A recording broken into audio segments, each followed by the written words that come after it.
ফিরআউন ডেকে বলল, তোমার কর্মকাণ্ড আমি জানি, তুমি কেমন, এই কথা কেন বলবো, কি কর্মকাণ্ড? সেটি হচ্ছে যে এক সময় নবুয়তের পূর্বে মুসা আলাইহিস সালাতু ওয়াস সালাম তার বংশের লোকের সাথে, অর্থাৎ বনি ইসরাইলের এক লোকের সাথে কিপ্তি বংশের এক লোকের দ্বন্দ্ব হয়, ঝগড়া হয়। এই দুইজনের ভিতরে যখন দ্বন্দ্ব চলছিল, এমন সময় বনি ইসরাইলের লোক মুসাকে ডেকে বলল, মুসা তুমি আমাকে একটু সহযোগিতা করো। তিনি আসলেন, আসার পরে ওই কিপ্তি লোকটা একটা ঘুষি মেরেছেন, মারার সঙ্গে সঙ্গে ওই মানুষটা কি হয়েছে, মারা গেছে। আসলে তিনি মেরে ফেরার নিয়তে কিন্তু মারেননি, তারপরেও সে কি এক ঘুষিতেই মারা গেছে।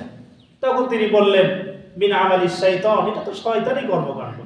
এটা কি মানুষ মারা, এটা শয়তানি কর্মকাণ্ড। মুসা আলাইহিস সালাতু ওয়াস সালাম তিনি এই কথাটা বলতেছেন, বলার পরেই তিনি আল্লাহকে বলতেছেন, ক্বালা রাব্বি ইন্নী যালামতু নাফসি ফাগফিরলি। আল্লাহকে বললেন, রব্বুল আলামিন, আমি তো নিজের উপরে জুলুম করেছি, অন্যায় করেছি, তুমি আমাকে মাফ করে দাও। ফাগফারা লাহু, আল্লাহ রাব্বুল আলামিন বললেন, যাও তোমাকে আমি মাফ করে দিলাম। সুবহানাল্লাহ।